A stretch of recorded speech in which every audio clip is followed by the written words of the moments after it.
Shadow of the Erdtree, the highly anticipated DLC of the game of the year Elden Ring, has finally arrived. Elden Ring is already an incredible game by itself, and From Software has never missed with a single DLC in any Soulsborne title. Artorias of the Abyss, The Ring City, and Crown of the Ivory King, just to name a few, were amazing DLCs to journey into. So let us delve into Shadow of the Erdtree and see if From Software got themselves another home run.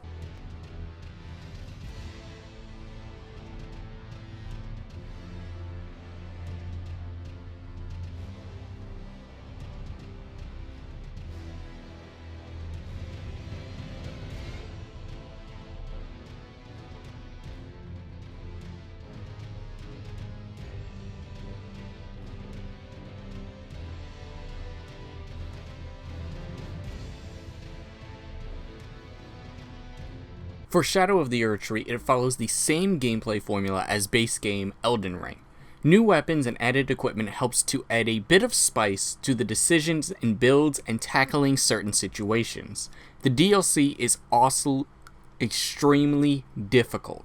It's recommended that you have to be around level 150 in order to be able to survive the DLC whatsoever. There's also this brand new leveling system in the form of blessings. Scattered tree fragments make it so you take less damage and deal more damage to enemies. This makes sure that everyone can enjoy the DLC no matter what level, and to keep everyone on a level playing field, which I think is an incredible idea for it. There's also revered spirit ash blessings as well, which also does the same thing as scattered tree fragments except for torrent and any spirit ashes that you may summon in battle. I got all of these in my playthrough of the DLC, and they made the DLC 10 times easier, and I was also on New Game Plus 4. So even with it, I was still highly difficult in the best kind of way. In traditional Souls fashion, we have a highly expansive DLC with many boss fights within. There's a total of 10 Remembrance bosses within the DLC, each with lore behind them and are punishing to fight. The regular enemies are also nothing to shake a stick at either. Everyone, normal enemy or NPC, requires thought behind how to tackle them and push forward through the DLC.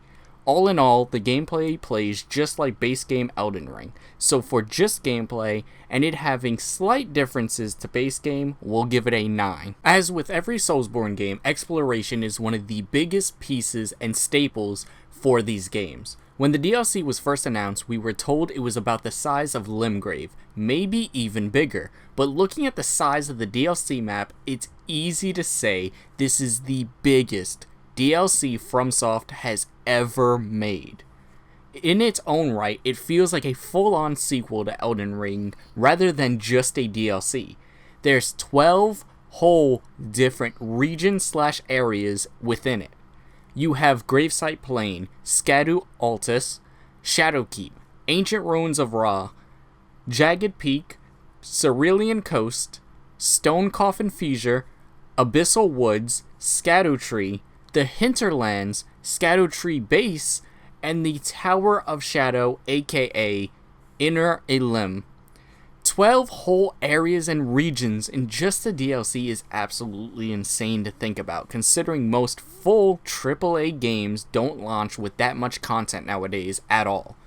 There's tons of legacy dungeons, secret boss fights, areas that are so far off the beaten path it takes hours upon hours just to come across them. Exploring can lead you to any of these things. Weapons are abundant and most come from just simply exploring the Shadow Realm and taking your time. I spent many hours just exploring every nook and cranny that I possibly could, and even when writing this review, I'm still running around the DLC trying to find new things within it. So, for this section, I'm giving it a 10 for sure. Now let's speak on the thing that's on everybody's minds lately, the difficulty. Since the release of Shadow of the Erdtree, there's been non-stop criticism about the difficulty. Many have review bombed this DLC to all hell because of it. Yes, this DLC is the hardest FromSoft content we've ever gotten from them. Yes, it's a pain and takes a lot of patience and persistence to get through. Yes, the final boss is the hardest I've ever fought in a Soulsborne game to date. But are these really a bad thing? I mean, isn't From Software known for making the hardest games in the world? We expect difficulty from all FromSoft content and always have, so complaining about this DLC, difficulty makes no sense whatsoever. If you're not a fan of FromSoft games, then this DLC is not for you at all. But if you're a full-time fan, the difficulty will feel right at home for you. Not to mention, FromSoft has marketed this as being an insanely difficult DLC from the beginning. The new blessings we talked about in Section 1 are crucial to this DLC, and even more so if you feel it's way too hard when you play it, you can go ahead and get these. I personally spent 5 days on the final boss and died more than 300 times to it, but enjoyed every single moment of it because when I beat the final boss finally, I felt this wave of, yes, I beat this boss and this DLC, I finally did it. Which is the point of most FromSoft games. Solely based just on difficulty, I give this section a 15 because it felt amazing and made me actually have to concentrate when playing any portion of this DLC. Another thing that makes any FromSoft game or DLC is of course the quality of bosses. We've touched on this section slightly in the last couple of sections, but I feel they deserve their own section to be spoken about. There's 4 main bosses you have to beat within this DLC from beginning to end, with tons of side bosses to discover. 10 remembrance bosses, including the main bosses, makes things even higher up for getting any and all of these boss items for both DLC and base game Elden Ring. Not just the main bosses feel unique though. Some of the side bosses have certain quirks that separate them from the rest like we've never seen before. Now I would in this section like to speak on what a lot of people are saying as well about performance issues. I didn't have many when playing the DLC for 30 plus hours, and most of them were within boss fights unfortunately. So definitely be ready for some persistent issues when entering this DLC or its boss fights.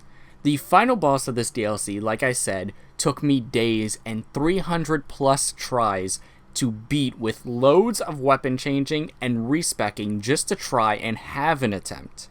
The only gripe I have with the bosses in Shadow of the Erdtree is the final boss fight during a section of it where it's hard to see or react to the movements of this boss. If you played and beat the DLC, you mostly know exactly what I'm talking about right now. Other than that, small thing, I personally think the bosses in the DLC were phenomenal, other than the few repeating bosses from the base game that they carried over into the DLC. For this section, with my few minor gripes and repeats of some bosses, I'd give this an 8. Overall, I highly love Shadow of the Erdtree, and with all my hours, I had a blast of a time playing it, and just having fun with it. I think if you love Elden Ring or any Soulsborne game, I highly recommend playing Shadow of the Erdtree, and I guarantee you'll have an amazingly fun time. Shadow of the Erdtree is the best way for FromSoft to say goodbye to Elden Ring and a grandstanding of the beauty that we truly know and love from their games. Shadow of the Erdtree is the best send-off for Elden Ring, the same way the Ringed City was the best send-off for the Dark Souls trilogy, and FromSoft never misses with their climactic conclusions. All in all, I give Shadow of the Erdtree a 10 out of 10, and if I could give it higher, this would be a 20 out of 10. I wish I could re-experience this DLC blindly once again, because it would be the same exact feeling.